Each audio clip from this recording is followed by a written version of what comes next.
go over this rebuild stuff. You may as well go back in, but you're not going to see nothing out here.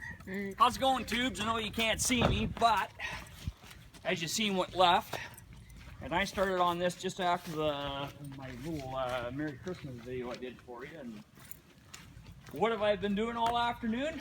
I'll show you what I've been doing all afternoon. Started at 2 o'clock today, and the sheet is completely stripped. Let me just drop this door. Keep my heat inside.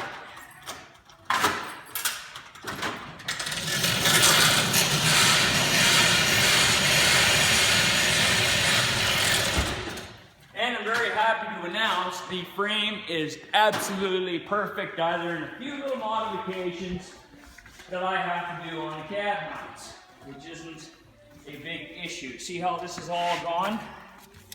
There's not much left. Okay, this is how it should look. That's how it should look. You see how so that's very simple to fix. I'm gonna get some, back up a bit, bud. I'm going to get some big washers. I'm gonna clean all this off, okay? And I'm gonna get some big washers with that diameter made up, set them on, weld them, and then adjust the cab from there. It's the same on this side, but now's the time to do this, guys. Look, all the brake lines and everything are accessible, so I'm gonna replace all of them because those aren't, they're mediocre, but you know what? Well, I got it this far, what the hell? I'm gonna do it all. I'm gonna replace all of these, and then I just followed some brake lines back here. Where'd they go? Anyways, this is bullshit, okay? Guys that do this, that is made. That's not even supposed to be there. There's supposed to be a flange fitting that goes straight to here. This loop shit, that's a no-no. That's an absolute no-no. What else did we find? Really not a whole lot of anything other than I got some engine manifold studs I gotta do, but that is so simple to do.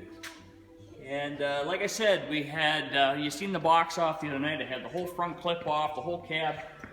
I disconnected, I left the wiring harness in the cab, and a lot of guys says, well, you gotta disconnect it from inside. Well, sorry boys, you're wrong. I disconnected it right here, okay? 5/16, 5/16? I'm trying to think about it. 8 mil, sorry. 8 mil, take that screw off and unplugs, and the cab is free other than your shifter, and there's your steering linkage, one bolt that takes that off, and everything just lifts away. You take your four-wheel drive shifter off, and your automatic shifter off. But other than that, the wiring harness, the computer, the CPU, everything is all right here. There are my heater core lines right there. I just clamp them off with little vice grips, so I don't have to worry about that. But now, here we go. I'm going to put the tires back on this thing, and it is a neutral gear, and it's very, very simple to find neutral in these things. It's park, reverse, neutral, drive, 2, 1. So I'm going to throw the tires back on this thing as a rolling chassis. And maybe sometime through the week, I am going to throw some engine wash on. And like I said, I'll grab my hammer tonight and start with the tap test for this. The worst place that you're going to get, the worst place on a frame, okay, is always the back end, is where you're going to get the scale. Up here, not as much. Well, I guess I lied. Not as much as you will at the back end. But I'll take that new jet nozzle I have, and I will just bang the living snot out of this thing, get it all nice, and what I will do is I will paint the frame identical to this. But before I paint the frame, I will remove all these old gas lines, and there's the fuel lines, and they don't look much better. So I'll probably end up replacing these fuel lines too. Everything's accessible. I may as well do it now, because it really sucks trying to do it later. So if you're gonna do it right, you may as well do it now. Everything is accessible and it's all ready to rock and roll. First of all, first line of attack is getting it cleaned up.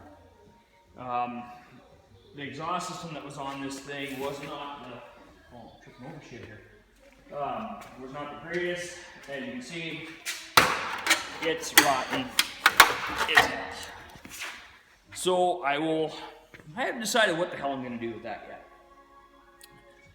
I could put this engine pipe back on, cut it off here, put a Y and put dual exhaust on it, but I don't know if I'm going to do that or not. This is kind of what I call an inexpensive chassis swap. But yeah, other than that, we just lifted the cab off the gantry crane and learned what flying lessons are like. That was a bit of an oops, but he's okay. Just caught his jacket and picked him up.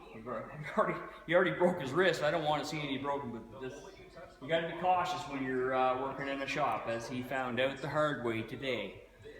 And I'm going to say it was 90% my fault. I wasn't watching on the other side, and he's not trained enough yet to know this stuff. But as you find out, Blake, how fast things can happen. Yeah.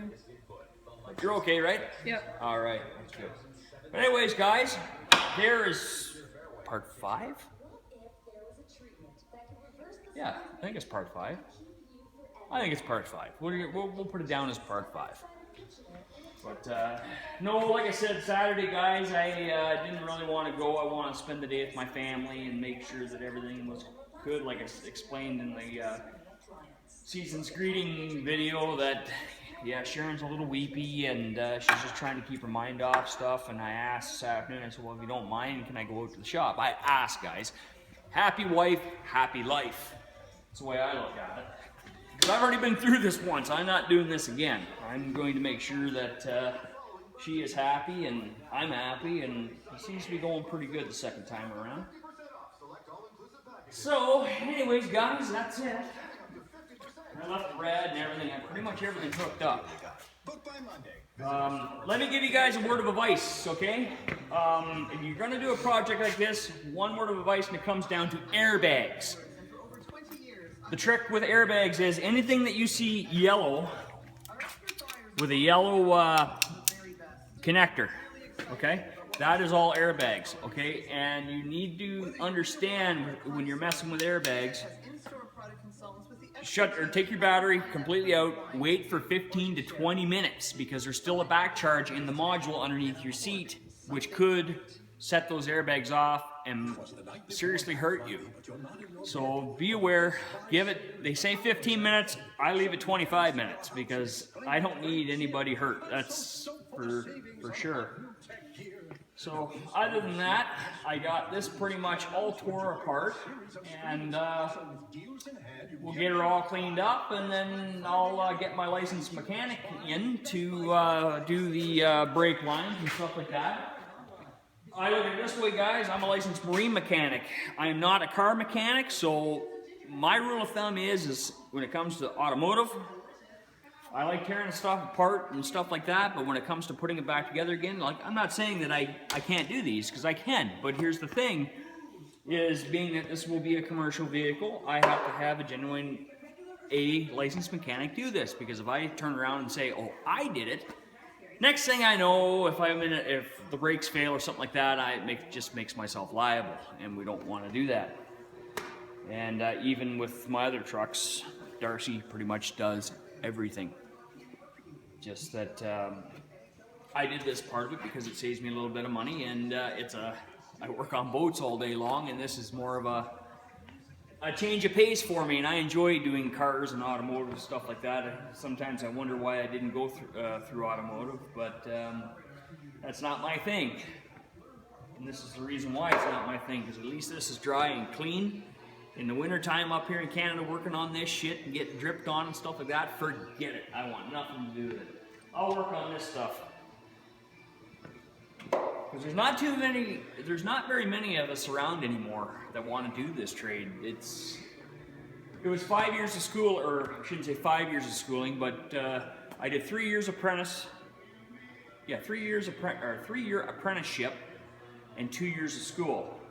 And then I'm still doing the school stuff, guys, for updates and stuff like that. I gotta go get a new computer this year for the new Mercruisers. for the new 6.2 and a few of the new engines that they have releasing. I'll probably be going back to school in January for this. But no, this is just a change of pace to me, and just gives me something different to do. And yeah, so there it is, guys. 4.8 liter. This is not a 5.3. The difference between the, well, really, to be honest with you, it's just basically liters. Or, if you want my honest opinion, the 4.8 has less issues with it, I think.